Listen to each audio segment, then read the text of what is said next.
एक गांव में एक ट्यूबवेल था। सुबह के समय गांव की औरतें उस ट्यूबवेल से पानी भरती थीं और दिन के समय गांव के लड़के उस ट्यूबवेल में नहाया करते थे। सब कुछ बढ़िया चल रहा था। फिर एक दिन वो काली रात आती है। गांव में सफेद साड़ी पहने एक चुड़ैल औरत आती है और ट्यूबवेल पर बैठकर अपने बाल धोने लगती है। उसके नाखून बड़े बड़े होते हैं। अजी, ये इतनी रात गए ट्यूबवेल की मोटर किसने चला दी? आज से पहले तो कभी ऐसा नहीं हुआ। अरे, लगता है किसी जानवर ने मोटर का बटन दबा दिया होगा, जिस वजह से ट्यूबवेल चालू हो गया होगा। फिर रीमा खिड़की से झांक कर देखती है तो उसे एक औरत सफेद साड़ी में ट्यूबवेल पर बैठी हुई दिखती है। उसकी पीठ रीमा की तरफ होती है, इसलिए वो उसका चेहरा नहीं देख पाती। अजी देखिए तो, कोई औरत है जो ट्यूबवेल में अपने बाल धो रही है। कितनी बेवकूफ औरत है जो इतनी रात गए बाल धो रही है।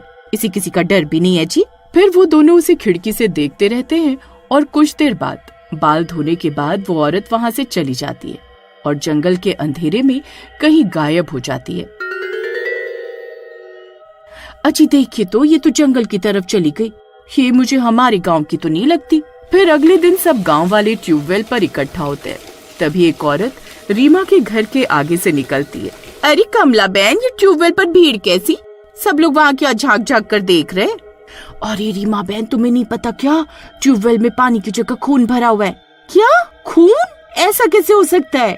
फिर रीमा भी ट्यूबवेल पर जाती है और वहाँ का मंजर देखकर उसकी आंखें भी फटी की फटी रह जाती हैं।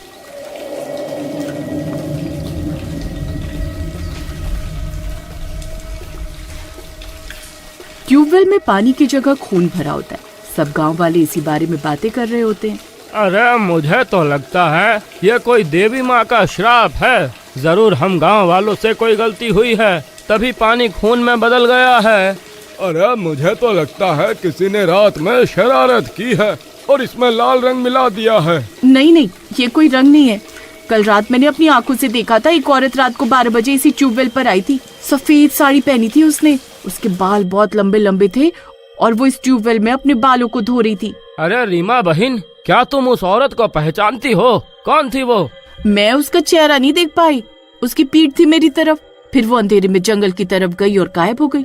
वो कोई साधारण औरत नहीं थी। उसके नाखून बहुत लंबे थे। अरे मर गए। अरे, ये तो मुझे कोई चुड़ैल लगती है। कोई आम औरत भला रात गए ट्यूबवेल पर बाल धोने क्यों जाएगी? हो सकता है आज रात वो फिर से ट्यूबवेल पर आए। हम सबको चौकन्ना रहना होगा। रीमा बहन, तुम्हारे घर की खिड़की से ट्यूबवेल साफ साफ दिखाई देती है। तुम आज रात ट्यूबवेल पर नजर रखना। अगर कुछ भी अजीब लगे तो जोर जोर से आवाज लगाना। हम सब गांव वाले तुरंत यहाँ पहुँच जाएंगे। ठीक है, मैं आज रात इस ट्यूबवेल पर नजर रखूंगी। फिर सब गांव वाले अपने अपने घर चले जाते हैं। रीमा भी अपने घर चली जाती है। तभी हीरा भी खेत से घर लौटता है। रीमा उसे सारी बात बताती है। अरे, बहुत अजीब बात है। मुझे तो बहुत डर लग रहा है रीमा। अरे, ये कोई आम औरत नहीं हो सकती।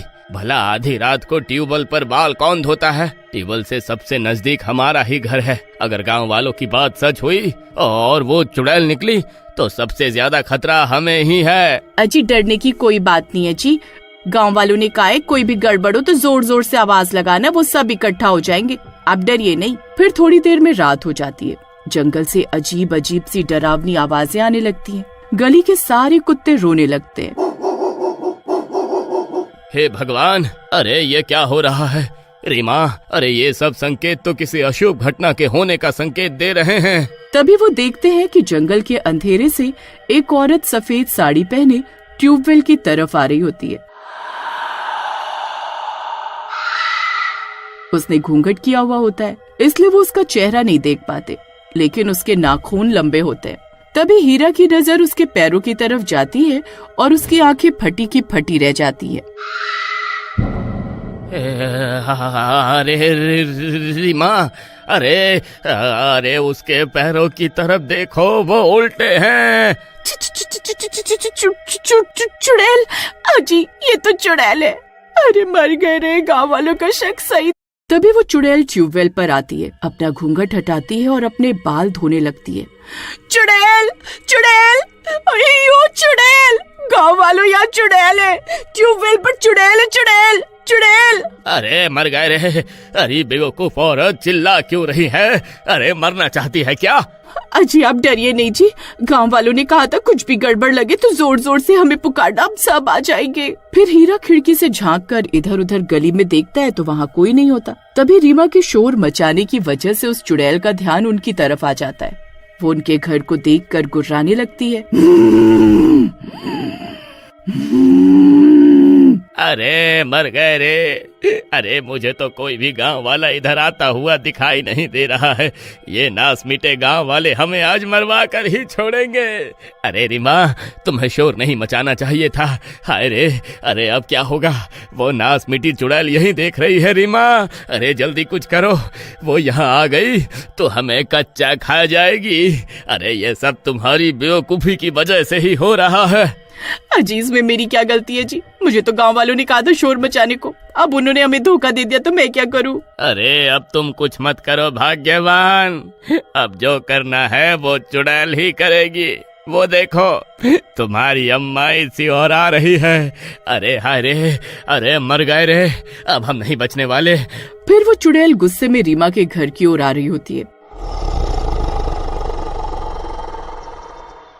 उस चुड़ैल की गुर्राने की आवाज पूरे गांव में फैल जाती है। चुड़ैल, अरे अरे हमारा शक सही निकला, यह चुड़ैल ही थी जो रातों को ट्यूबवेल पर आ रही थी। अजय हमें रीमा भाभी की मदद करनी चाहिए, नहीं तो वो चुड़ैल उन्हें मार डालेगी। अरे पागल, दिखाई नहीं दे रहा क्या? पूरी गली सुनसान पड़ी है, कोई भी घर से बाहर नहीं निकल रहा, सब घर में छुपे हुए हैं। अगर हम दोनों उनकी मदद के लिए गए तो हम भी उनके साथ मारे जाएंगे। मैं तो ना जाने वाला बाबा। हाँ। फिर चुड़ैल रीमा के घर के बाहर पहुंचकर घर के अंदर का रास्ता ढूंढने लगती है। डर के मारे वो दोनों घर की छत की ओर भागने लगते हैं। अरे भागो रे।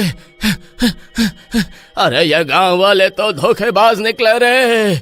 अरे हाय रीमा, जल्दी भागो, यह चुड़ैल हमें नहीं छोड़ने वाली।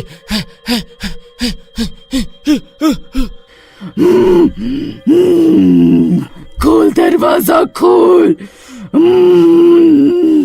तभी रीमा छत पर चढ़कर जोर जोर से गांव वालों को पुकारने लगती है।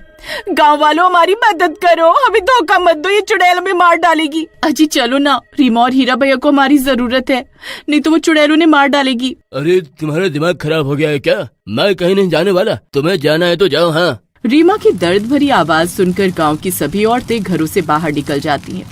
सबके हाथों में मशालें होती हैं। रीमा बहन, तुम घबराओ नहीं, गांव के मर्द तो डरपोक निकले, लेकिन हम औरतें तुम्हारा साथ जरूर देंगी। फिर सारी औरतें अकेले उस चुड़ैल का सामना करने निकल पड़ती हैं। ये देखकर गांव के आदमियों की भी हिम्मत बढ़ती है और वो भी उनके पीछे पीछे चल देते हैं। गांव की औरतें मशाल लेकर रीमा के घर के बाहर पहुंचती है। चुड़ैल उनके सामने खड़ी होकर गुर्राने लगती है। अब तुम सब मरोगे, मैं किसी को जिंदा नहीं छोड़ूंगी, किसी को भी नहीं। औरतें डरते डरते मशाल ऊंची उठाती हैं। चुड़ैल की आंखें गुस्से से भर जाती हैं और उसका चेहरा और भयानक दिखने लगता है। तू चाहे चुड़ैल हो या प्रेत, हम अपनी रीमा को नहीं मरने देंगे। सब औरतें मिलकर मशाले उसकी तरफ घुमाती हैं। अचानक चुड़ैल जोर से चीखती है और ट्यूबवेल की तरफ दौड़ जाती है। अरे भागो, वो ट्यूबवेल में कूदने वाली है। फिर सब गांव वाले भी उसके पीछे पीछे दौड़ने लगते हैं। चुड़ैल ट्यूबवेल के पास जाकर बाल खोलती है और जोर जोर से हंसती है। ये ट्यूबवेल मेरा है, मुझे इस ट्यूबवेल से कोई जुदा नहीं कर सकता।